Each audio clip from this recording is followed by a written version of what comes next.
150 kilo चला थे पताल वो, चला थे पताल गोरी, चला थे पताल वो। छाए है गरीबी गोरी, बात मोर मान वो, बात मोर मान गोरी, बात मोर मान वो। 150 किलो चला थे पताल वो, छाए है गरीबी गोरी, बात मोर मान वो। पैसा बचाए पर गोरी थोड़ा सोचो, अरे कैसे हम खाबो पताल के जोजो, अरे कैसे हम खाबुन पताल के जोजो।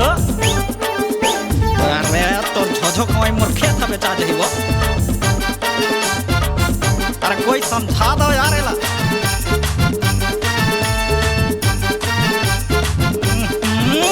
नहीं डालू पताल ता सब्जी नहीं मिठाई, सब्जी नहीं मिठाई राजा सब्जी नहीं मिठाई। सास ससुर जम्मू मोला ताना सुनाही, ताना सुनाही जोड़ी ताना सुनाही। नहीं डालू पताल ता सब्जी नहीं मिठाई, सास ससुर जम्मू मोला ताना सुनाही। बात मोरे मान राजा अब तो चुप हो जो, अरे कैसे हम खाबो पताल के जोजो, अरे कैसे हम खाबुन पताल के जोजो। अच्छा कमाए पर भेजा हम पताल के झोझो देखा। वाह,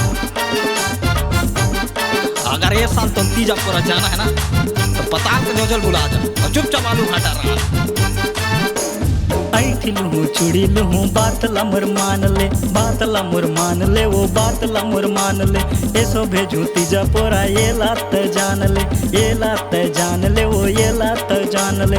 ऐठी लूँ चुड़ी लूँ बात लमुर मान ले, ऐसो भेजू तीजापुरा ये लात जान ले। झन करता खिबड़ खबड़ अब तो चुप हो जो, अरे कैसे हम खाबुन पताल के जोजो, अरे कैसे हम खाबुन पताल के जोजो।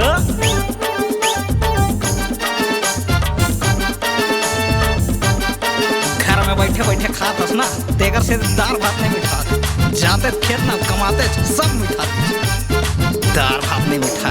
दार भात राजा मोला नहीं मिठाई, मोला नहीं मिठाई, मोला नहीं सुहाए। पताले के जोजो माँ पेट भर खवाए, पेट भर खवाए जी पेट भर खवाए। दार भात राजा मोला नहीं सुहाए, पताले के जोजो माँ पेट भर खवाए। आलू भाटला राज जाथो में फेंको, अरे कैसे हम खाबुन पताल के जोजो, अरे कैसे हम खाबुन पताल के जोजो, अरे कैसे हम खाबुन पताल के जोजो, अरे कैसे हम खाबुन पताल के जोजो। बड़कन जो सत्या जाथो में तीजापुरा, अरे कैसे हम खाबो पताल के जोजो, अरे कैसे हम खाबुन पताल।